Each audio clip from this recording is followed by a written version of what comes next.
repeatedly arrest the same offenders over and over again, only for them to be released back into our nation's capital. This is the definition of insanity, and the president is seeking to end it. He also signed a separate executive order addressing the crime emergency in D.C. by instructing the National Park Service to hire additional United States Park Police officers to support public safety, and directing the U.S. Attorney's Office for D.C. to hire additional prosecutors to focus solely on violent and property crimes. So while liberal Democrats across the country continue to double down on their failed soft on crime approach, the American people, including local D.C. leadership, business owners, and residents, are rallying behind President Trump's crime crackdown. According to new polling, 81% of Americans say crime is a major problem in large cities across the country. And a clear majority of Americans believe the president's actions are justified and necessary to reduce crime in these cities. Indu Bhatia, who runs a liquor store a half-mile from the White House here just down the street, is one of those Americans who are grateful for President Trump's public safety push. Indu recently told the New York Post that her store was robbed so many times that they had to spend exorbitant sums of money on security, jeopardizing her family's financial future. But thanks to President Trump's strong action, Indu said, quote, "All of my employees, including me, we feel much safer, and even our customers feel really happy when they walk into our store." And just yesterday, Washington, D.C. Mayor Muriel Bowser credited President Trump for surging federal law enforcement personnel and said neighborhoods, quote, "feel and are much safer." We thank Mayor Bowser for her cooperation and her willingness to help us make D.C. safe and beautiful. This entire effort has vindicated what President Trump and law and order advocates have been saying for years, and this is our message to Americans in Democrat-run cities nationwide. Decline is a choice. You don't have to live in constant fear of being robbed, raped, or murdered. Your leaders are lying to you, and they have been failing you for decades. The President Trump approach of upholding law and order by letting our brave men and women in blue actually do their jobs to aggressively fight crime works. In just a few weeks, President Trump has done more for D.C. residents than Democrats did in 50 years. And this can be replicated in other crime-ridden cities across the nation. As President Trump has said, all of these elected officials in charge have to do is pick up the phone and ask for the president and the federal government's help. President Trump doesn't care if they are a Republican or a Democrat leader. He wants Americans to be safe and for every law-abiding American citizen across the country to be able to thrive in their city and in their community. With that, I'll take questions. Here in our new media seat today, we have social media influencer, content creator, Brandon Tatum. Brandon, thank you so much for joining us today. Why don't you kick us off? Well, Karoline, thank you so much for having me. I really appreciate it. And on behalf of everybody that follow me, the millions of people that follow me, I want to say thank you for making a sacrifice and dealing with some of the most disingenuous people on planet Earth at times. I have two questions. The first question is associated with the shooting that occurred the other day. And I want to ask the question of, we know that it's not a gun thing. Any rational person knows it's not a gun thing. We know it's a mental health issue. So I want to know from you, what is President Trump and the White House going to do to address mental health issues around the country associated with these shootings? And the second thing is Chicago. You know, anybody with, and I say, with a connected brainstem knows that Chicago's crime is out of control. And young black men are getting killed, laying dead in the middle of the streets every single day in Chicago. No president has addressed any of these issues. And so what is the White House going to do to address issues in their capacity to deal with the conflict and violence in Chicago? Sure. Well, to your first question about this shooting in Minnesota, right now, the administration is focused on helping the people of Minnesota. It's been less than a day, of course, since this tragedy happened. We have federal law enforcement on the ground assisting local law enforcement. This investigation is ongoing. There's still a lot of facts to understand about these circumstances, and so we're going to continue to do that. As for Chicago and cracking down on crime, it is a priority of this administration to ensure that American cities are safe again. And I'm so glad that you brought up the crime in Chicago, because we've been seeing the governor of Illinois parading out there saying that there's nothing wrong with Chicago. It's a great place to live. There's no crime there. He doesn't need President Trump's help. Well, I think the residents of Chicago beg to differ, and the statistics beg to differ. And I'll just share a few of those statistics with all of you. For 13 consecutive years, Chicago has had the most murders of any U.S. city. This is J.B. Pritzker's legacy, by the way. For 7 consecutive years, Chicago has had the highest murder rate among U.S. cities with more than 1 million people. In 2024, just last year, Chicago's murder rate per capita was 3 times higher than Los Angeles and nearly 5 times higher than New York City. That's more than double the murder rate in Islamabad and nearly 15 times more than Delhi. Out of Chicago's 147,899 reported crimes this year, that's how many crimes have been reported in Chicago since January 1st.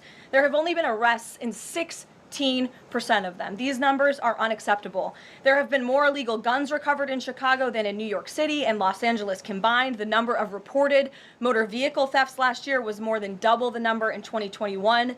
And Chicago has also, just like DC, come under scrutiny over discrepancies in its homicide data reporting. So as bad as these numbers are, perhaps they are even worse. And this is Governor Pritzker's legacy. He should put politics aside. He should pick up the phone and call this president, who would be more than happy to do right by law-abiding American residents in the city of Chicago, and we hope that he will. Gabe, and thanks for being here, Brandon. Gabe. Karoline, thank you so much. First, on the firing of the CDC director, first, Sure. who will replace her? And then also, overnight, the White House said that she did not align with the president's agenda. Dr. Menard's attorneys say that she refused to rubber stamp unscientific, reckless directives and fired dedicated health experts. What specifically did she do wrong? Look, what I will say about this individual is that her lawyer's statement made it abundantly clear themselves that she was not aligned with the president's mission to make America healthy again. And the secretary asked her to resign. She said she would, and then she said she wouldn't, so the president fired her, which he has every right to do. It was President Trump who was overwhelmingly reelected on November 5th. This woman has never received a vote in her life, and the president has the authority to fire those who are not aligned with his mission. A new replacement will be announced by either the president or the secretary very soon, and the president and Secretary Kennedy are committed to restoring trust and transparency and credibility to the CDC by ensuring their leadership and their decisions are more public-facing, more accountable, strengthening our public health system, and restoring it to its core mission of protecting Americans from communicable diseases, investing in innovation to prevent, detect, and respond to future threats. That's the mission of the CDC, and we're going to make sure that folks that are in positions of leadership there are aligned with that mission. Briefly on another topic, alligator Alcatraz. Last week, a judge on an environmental concerns lawsuit said that the administration had 60 days to wind down operations there, state officials did. Now, the administration has not been shy in fighting back against what it calls activist judges, but why is it backing down this time?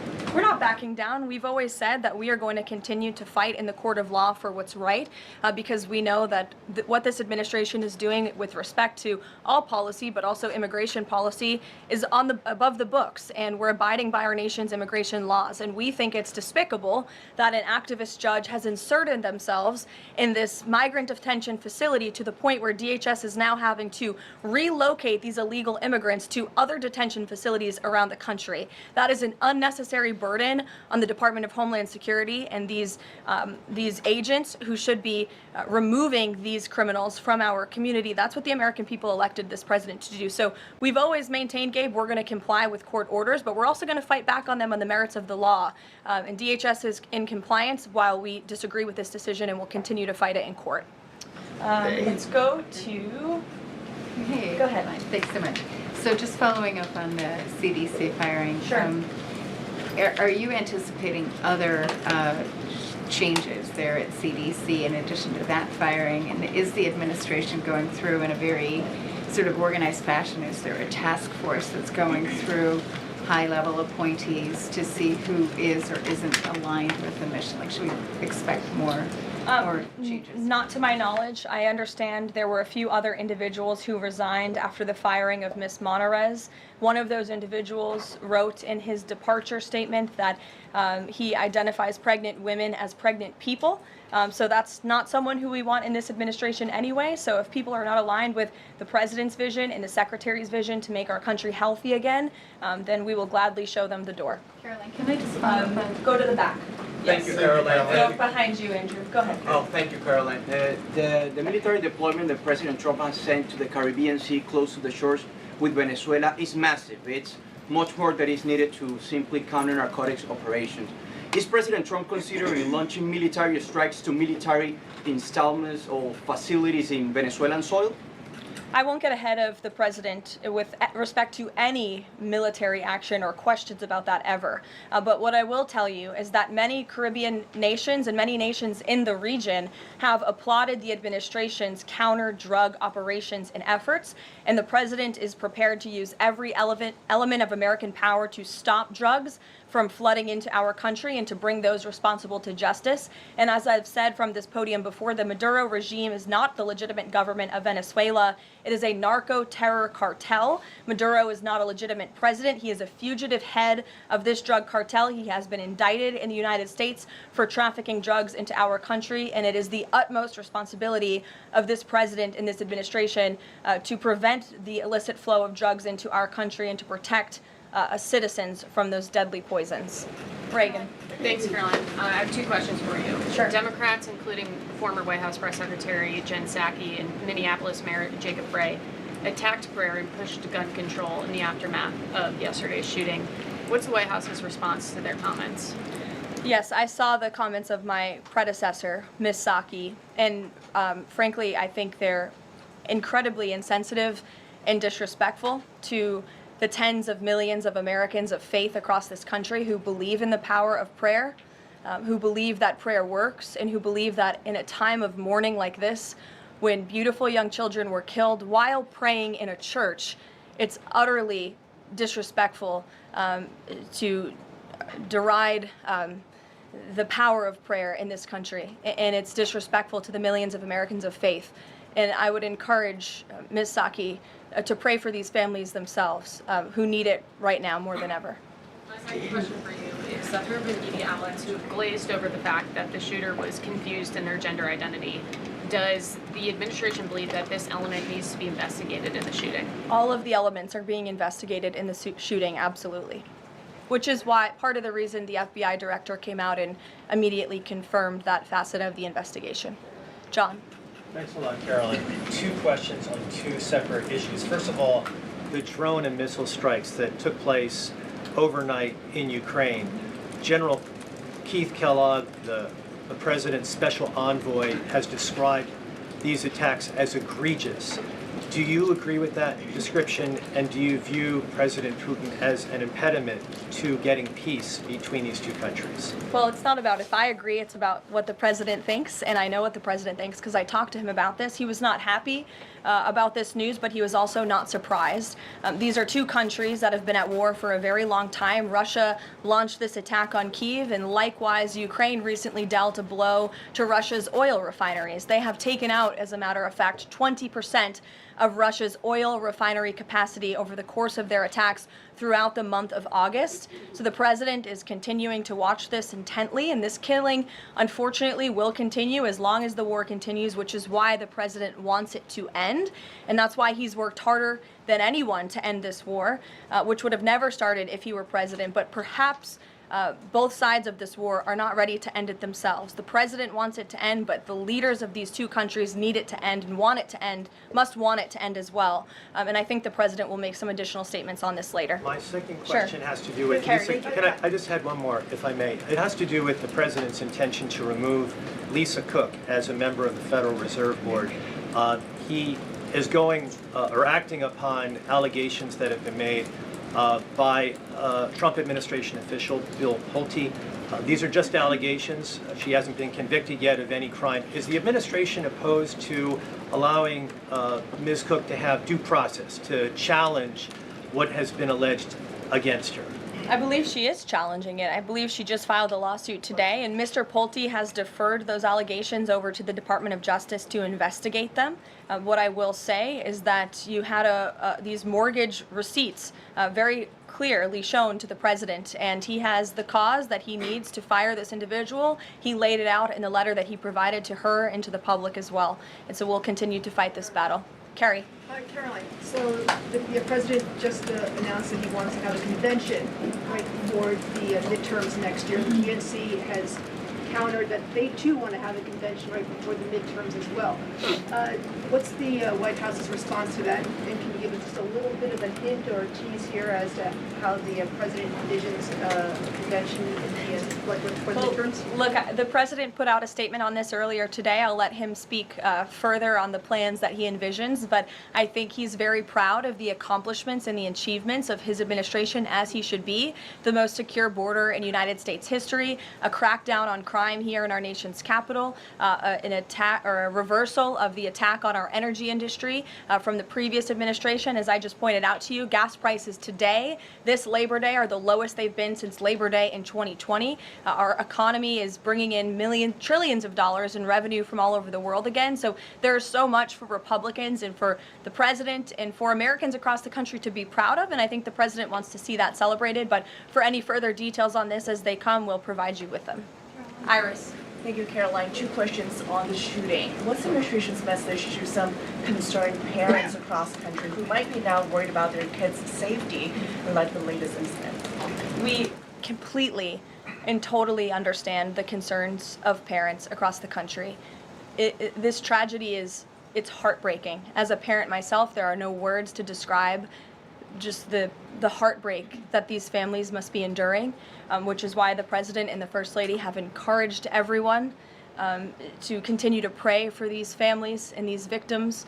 And it's why this administration is focused on removing public safety threats from our communities. And in fact, I can share with all of you that last night in Washington, D.C., when arrests were being made, there was an arrest of a juvenile right here in D.C. in Ward 7 for threats to kidnap and injure, receiving stolen property, possession of a large capacity feeding device, unlawful possession of firearms and ammunition.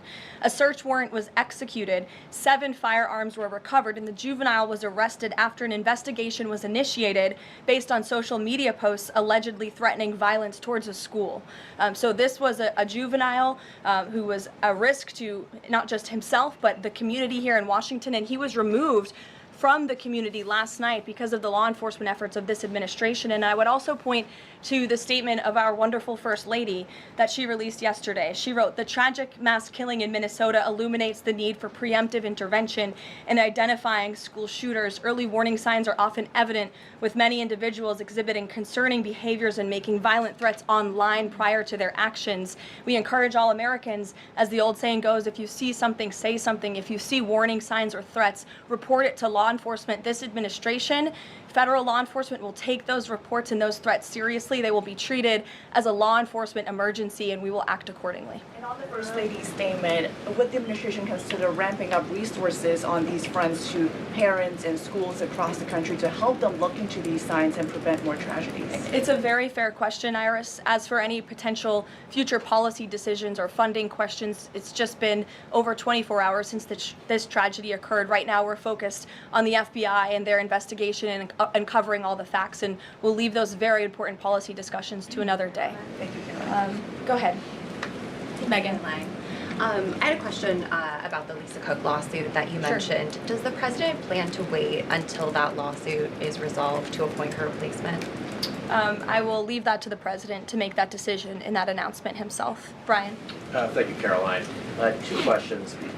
Bouncing off the CDC, situation at CDC, I'm curious if administration officials are pushing back on the president's agenda, privately, publicly, however, should they fear to lose their jobs going forward?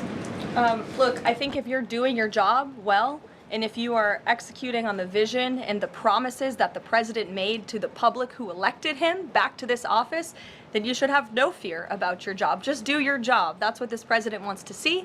He wants to see people solving problems. He wants to see the people who have the privilege of serving the American taxpayer and the federal government abiding by the wishes of the American taxpayers who overwhelmingly reelected him in this cabinet to make America great again, or in this case, make America healthy again. On the Intel deal, where the U.S. got a stake in that company, there's two things I want to ask about that. The first is, what did the U.S. get back in return for that deal? And the second thing is, what are the future plans for giving any form of money to another company? It could be through the CHIPS Act, like this deal, or some other form of funds. What are the plans there by this White House administration? Well, look, as you know, Brian, very well, because you cover it often, the Intel deal is still being ironed out by the Department of Commerce. The T's are still being crossed, the I's are still being dotted. It's very much still under discussion. But the president's thinking, I can share with you, is certainly to ensure that the United States government is making our country wealthy again and is benefiting from some of these deals. And it's a creative solution. I know it's outside the box thinking, which is uncommon in this city, but it's something that he proposed and something that the Secretary of Commerce is working on putting into action. Mary. Thanks, Caroline. I have a couple questions on the shooting yesterday. The first one, this is the second shooting involving a trans-identifying shooter who specifically targeted Christians and Catholic kids. What kind of consequences do the gender-affirming therapists, doctors, or even the parents of these shooters face after these types of shootings? Well, as for the parents and potential therapists in this case, again, all of that is still currently being investigated by the FBI. I know the Secretary of Health and Human Services this morning said that HHS is investigating perhaps links between some of these drugs and these prescription drugs that some of these minors may be taking and an increase in violence. And obviously we have mental health problems in this country that this administration and Secretary Kennedy will continue to speak out about in the work that we're doing to solve it. Thank you. And just to follow up, I've seen a lot of calls for action, among these lawmakers saying that we shouldn't just be praying. One that I've seen on the right, actually, is calls for the FBI to institute a new class of domestic terrorism that involves trans ideology. Is that something that the administration would support? I would have to check with the appropriate people on that. Caroline. Daniel. Thank you, Caroline. We saw some new revised economic data come out today showing the U.S. economy grew at a 3.3% clip, largely buoyed by a surge in capex. What's the White House reaction to this, and is this sort of the president's vision beginning to come to life after the Big Beautiful Bill was passed in July? Yes, I mean, look, we did say that once the Big Beautiful Bill was signed into law, we're going to see the effects of this massive pro-growth piece of legislation. As I laid out for you as we head into the Labor Day weekend, there's many positive economic indicators that the American people can be hopeful about. But don't forget, we are reversing 4 years of reckless spending from the previous administration, of slamming regulations down the throats of American business owners and consumers across the country. But the administration is working very hard to unravel all of that and to ensure that small business owners and workers are thriving and that they have more money in their own pockets to spend. Thank you. Thanks so much, Caroline. Back on the CDC, there was reporting that some of the initial problems between RFK and the CDC director stemmed from miscommunications or differences on vaccine policy. So I wonder if you could just say whether or not the president believes that the COVID vaccine should be available to and covered by insurance for all Americans, regardless of age and pre-existing conditions. What I will tell you is that the FDA recently revoked the emergency use authorizations for 3 COVID vaccinations while simultaneously greenlighting 4 new COVID-19 vaccines with 2025 and 2026 formulas. The reason for the revocation of that emergency use authorization is because obviously the COVID pandemic and the public health emergency is over. But just to correct the record, because there's been a lot of misinformation on this, the FDA's decision does not affect the availability of COVID vaccines for Americans who want them. We believe in individual choice. That's a promise both the president and the secretary have made, and it's a promise they have now delivered on. Question, if I could, Caroline. Second question, if I could. Sorry. I wonder if you could answer why the president hasn't acknowledged the shooting at CDC headquarters that took place earlier in August, where a police officer was killed, and it was reported that the motivation for the shooting was somebody who was really unhappy with the effects of the COVID vaccine. We absolutely were very much aware of that shooting. The Secretary of Health and Human Services put out a statement immediately. He was in touch with the CDC, and he actually traveled to Georgia to assess the situation and to mourn with the people who work in that building there. So, go ahead. With respect to Labor Day, one of the most underrepresented groups right now are police officers. 30,000 police officers short in America right now. To Brandon's question, 1,300 short in Chicago, 3,000 short in New York, 500 short here in Washington, D.C. What can the White House, what can the President do to help recruitment of police officers? You've done well with the military and Border Patrol. What can be done to get more police officers on the streets of America? Well, the president has certainly been very successful in recruiting federal law enforcement. If you look at the ICE recruitment campaign that was led by he and our Secretary of Homeland Security, we've seen more than, I believe, 130,000 applicants to join ICE, which is just amazing. There's more applicants now than there are jobs to fill, and we're very grateful for that. Clearly, Americans want to serve their communities. They just need a leader who encourages them to do so. So maybe Governor Pritzker should spend less time demonizing the police, more time trying to recruit more police, and more time trying to call the President of the United States to get crime in his city under control. The President wants to allow law enforcement, whether it's state, local, federal, to do their jobs, to arrest criminals, to put them behind bars, and to remove public safety threats from American communities. He'll continue to do that. Thank you, guys. Thank you.